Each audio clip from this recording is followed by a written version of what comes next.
She's performed on Broadway and the West End stage, and once even sang in front of the then Prince of Wales and the late Queen at a royal barbecue.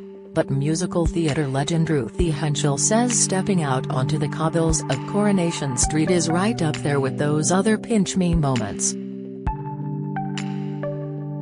Ruthie is swapping the bright lights of Theatreland for a guest role on Britain's longest-running soap. And she reveals she loved it so much she would jump at the chance of a permanent part if one came up. There are people and places that you'll always be impressed by. Coronation Street is one of them, so it's definitely one of the highlights of my career, she smiles. There are certain things, such as the 10th anniversary of Les Miserables, where you go, I'll remember that forever, and this is absolutely one of them. The show is something I've dipped in and out of my whole life, so it's been quite wonderful. Yet despite being a seasoned professional, Ruthie admits that walking onto the Corrie cobbles for the very first time was daunting. In terms of cultural importance, she compares it to New York's 42nd Street. It's iconic and part of our history, so I definitely had butterflies walking out there for the first time, she explains. You can't help but feel it's a pinch-me moment. I filmed some videos on my phone, but I didn't take any pictures of myself with the cast. I didn't want to be a fangirl. It usually takes a lot to unsettle Ruthie. Her 37-year, multi-award-winning West End career has seen her star in a host of hit musicals, including Chicago, Billy Elliot, Oliver, Miss Saigon and Cats. She's a 5-time Olivier Award nominee, she won the 1995 award for Best Actress in a Musical, and she has produced 4 solo albums. And, of course, there's the memorable time Princess Diana urged her to belt out Les Miserables hit I Dreamed a Dream at a royal family barbecue. Ruthie was dating Prince Edward at the time and was invited along to the traditional summer get-together at Balmoral.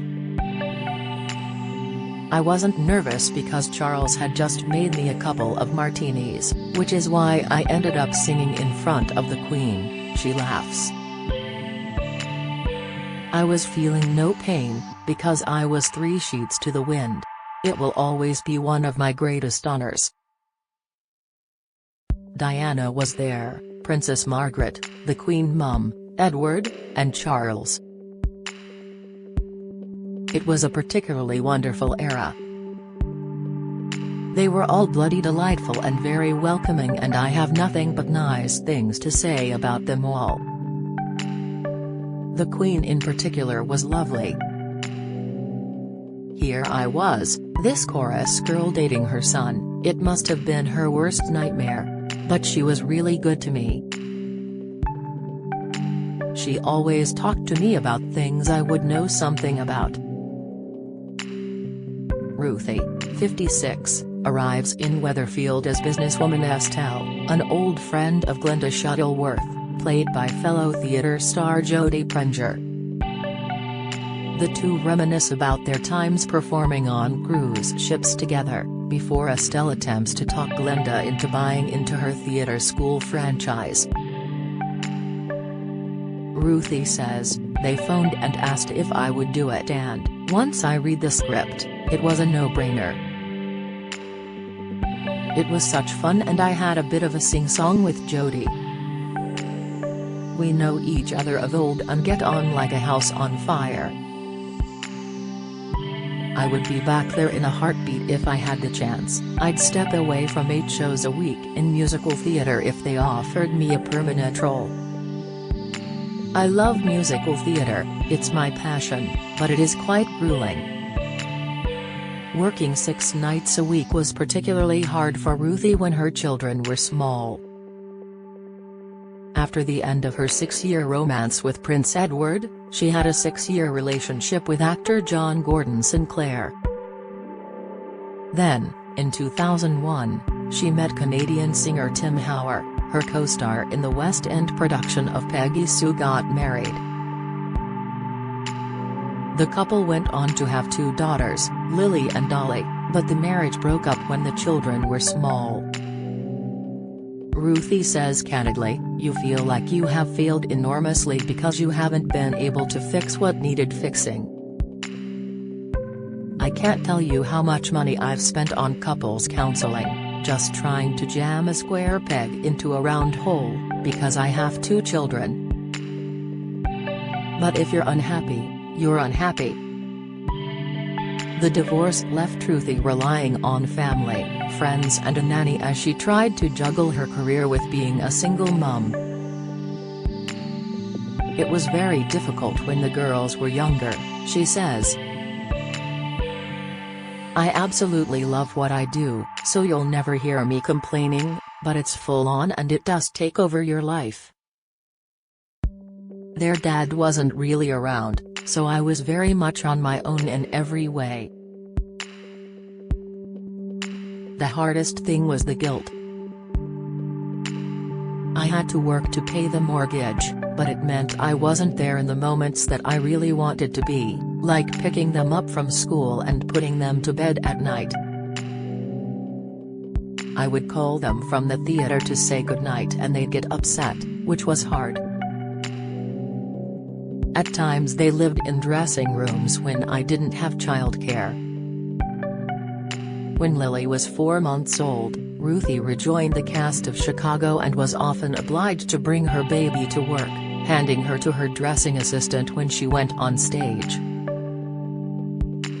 "I was running off stage for costume changes and she would hand me Lily while she changed me," Ruthie recalls. "I remember one particular time Lily started crying as I handed her back to my dresser. I went back on and felt absolutely paralyzed, because all I could hear was her screaming at the side of the stage. Another time I was expressing milk in a side room before coming out and doing a photo shoot with 2 sexy guys, me in my sexy Chicago costume, done up to the nines. I always laugh when I see that picture, because I think, yeah, I was in the room next door expressing milk, that ain't sexy." Ruthie took part in I'm a Celebrity in 2020, but more recently she has been in the news for her unstinting campaigning for Gloria's Law. Named after her mum, who died in a care home during the COVID pandemic, the proposed law would prevent the scandal of care home residents dying alone from happening again. Recalling the lockdowns, Ruthie sighs, "It was a horrible time, as it was for lots of people, and some of it didn't need to be as painful as that, which is why I'm campaigning the way that I'm campaigning. It's really important to me that nobody in care ever has to be on their own again. It's unforgivable, it's a basic human right." Ruthie, who lives in Essex with her daughters, now 20 and 18, will be back on stage again shortly in a new production of the classic musical 42nd Street. Then in September she is launching her own theatre school, Ruthie Henshall's Cast, a 3-year diploma in performing arts, in Bury St Edmunds, Suffolk. "I really want to mentor and train the kids of the future," she says passionately. After the long darkness of the pandemic, she firmly believes life is finally picking up.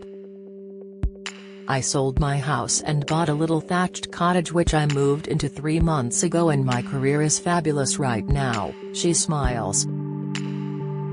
"It's been a hell of a couple of years, but the wonderful thing about life is the ebb and flow. Just when you think that it's a S-place, something happens, the tides turn and you go, okay, I'm all right now." Catch Ruthie Henshall on Coronation Street on ITV from Tuesday.